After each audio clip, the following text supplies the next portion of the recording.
Mr. Greedy by Roger Hargreaves. Mr. Greedy liked to eat. In fact, Mr. Greedy loved to eat, and the more he ate, the fatter he became. And the trouble was, the fatter he became, the more hungry he became. And the more hungry he became, the more he ate. And the more he ate, the fatter he became. And so it went on. Mr. Greedy lived in a house that looked rather like himself. It was a poorly sort of a house.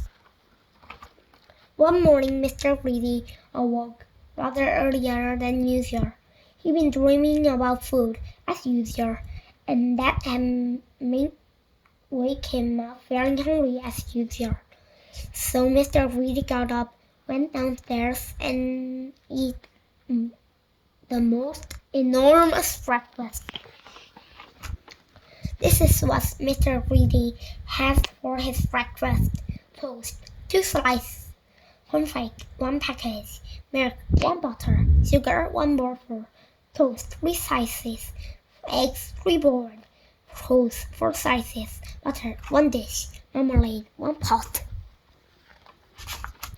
When he had finished his enormous breakfast, Mr. Greedy sat back in his chair, smiled a very satisfied smile, and thought, "That was a delicious breakfast." He thought to himself, "Now I wonder what would be nice to have for lunch." He decided, in order to work up an appetite for lunch, he would go for a long walk. That morning, Mr. Greedy worked and worked and worked. Then he discovered a cave. "That's funny," he thought. "I don't remember seeing that there before."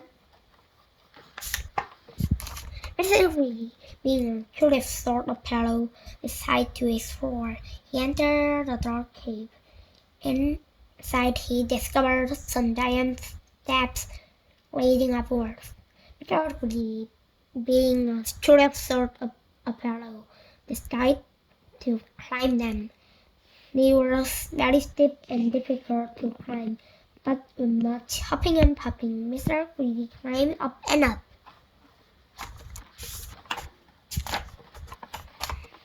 At the top of the steps, Mr. Greedy came to a door. It was without doubt the biggest door that Mr. Greedy had ever seen, and it wasn't quite shut. Mr. Greedy, being a curious sort of a fellow, decided to see what was on the other side of the door. So Mr. Greedy squeezed himself through a crack in the door, and there before him was an amazing sight, the biggest room in the world. The floor was as big as a field. The table in the middle of the floor was as big as a house, and the chairs around it were high as trees. Mr. Greedy felt very small, and he sniffed, coming from somewhere up that on top of that gigantic table was most delicious food he smelled that Mr. Greedy had ever smelled. Mr. Greedy sniffed again, then decided he must get up to the table. So he began climbing up the ledge of the enormous chair. It was very difficult and took him a long time, but eventually Mr. Greedy stood up on the table. Everything was larger than life. The salt and pepper pots was both big as pillar boxes.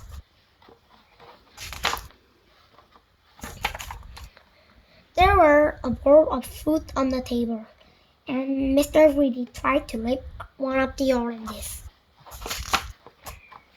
And Mr. Greedy, being Mr. Greedy, took about ate up one of the apples there. Then he looked around.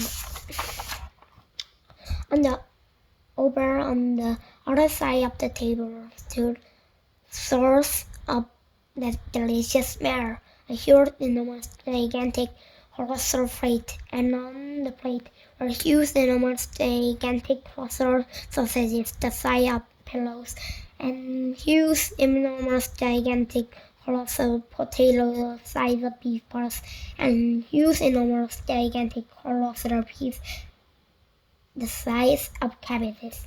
Mr. Greedy hurried across the table towards the plate, and being Mr. Greedy began to eat. Suddenly a shadow fell across the plate, and Mr. Greedy found himself being picked up by a giant hand and looking into the eyes of a real right giant. "And who," wondered the giant, "are you?" Mr. Willy was so frightened that he could only just manage to squeak his name. "Mr. Willy," he squeaked. The giant laughed as loud as thunder. "Greedy by nature, I'm greedy by nature," he bellowed. "Well, I think, Mr. Greedy, that you need to be taught a lesson." And what a lesson it was! The giant made Mr. Greedy eat up everything on that huge, enormous, gigantic, colossal plate. When he had finished, Mr. Greedy felt very ill indeed, as he was burst at any minute. "Now," said the giant in a much quieter voice, "do you promise never to greedy again?" "Oh yes, Mr. Greedy, I promise." "Very well," said the giant. "Then I'll let you go." Mr. Greedy climbed down from the table and went out through the door, feeling very fat and extraordinarily miserable. And do you know, from that day to this, Mr. Greedy has kept his promise. And do you know something else as well? Mr. Greedy doesn't look like he used to look anymore. He was now look like this, which I think suits him a lot better, don't you? So, if you know anybody who's as greedy as Mr. Greedy used to be, you know what to tell them, don't you? Beware of giants. The end.